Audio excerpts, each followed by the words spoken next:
Not specifically. The Community Council, as you know, is the agency that has undertaken the responsibility to help create the commission. And it spoke in general terms of improving the racial climate in the city.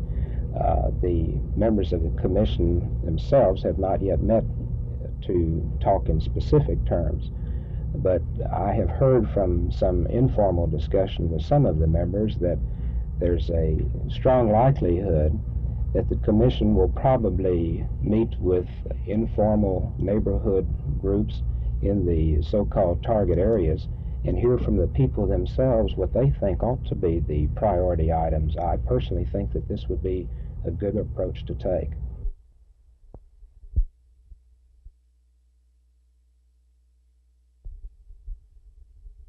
We do not have a committee in which to hold hearings and to investigate the need for any emergency appropriations. So therefore, I'm pretty skeptical about what may happen tomorrow. Well, now, we heard a report that it would be Tuesday before Barnes and Mutcher would name the committees, and after that there would probably be a recess for a long weekend. Oh, I doubt that. I think we'll begin, we'll stay on with our business. Once the committees are appointed, the chairman must organize that committee, set up the rules by which that committee will operate, and that'll take us all next week.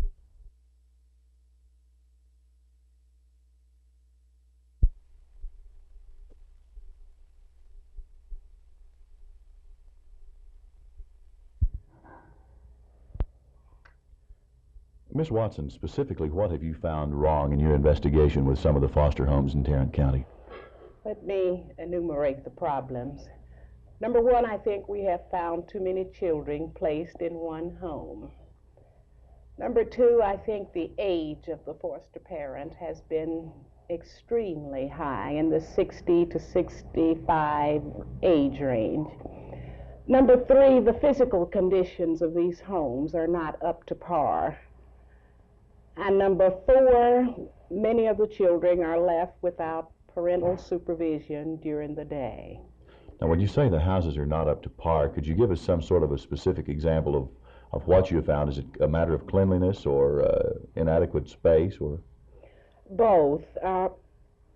Inadequate space is one of the big problems. For instance, we found a home where there were 14 foster children, 10 beds in 3 bedrooms,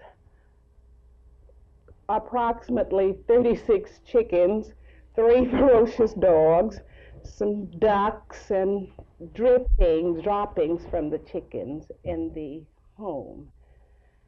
On occasion, before children are transferred to foster homes, they are lodged for a time in the Tarrant County Jail.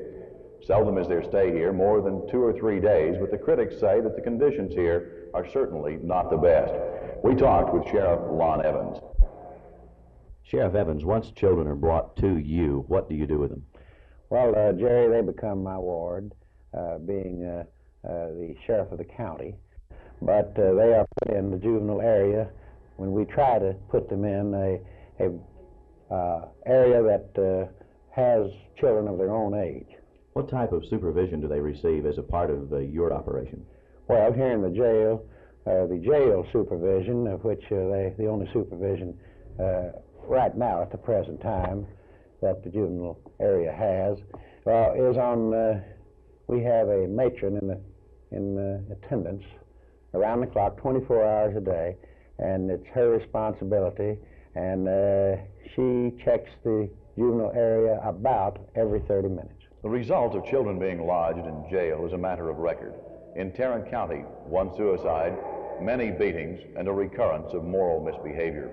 But the children are kept here because there is no place else to keep them. One possible solution to that problem has come from Judge Scott Moore, the chairman of the Tarrant County Juvenile Board. He proposes a contractual agreement between the county and a series of special foster homes and other institutions, which would give county officials a readily available place to lodge youngsters between the time they first come into county care and the time a regular foster home arrangement can be made for them. But as the judge himself says, his proposal is fraught with the same problematical common denominators which has caused problems throughout the juvenile department issue in Tarrant County. Those problems are people and money. We'll look at another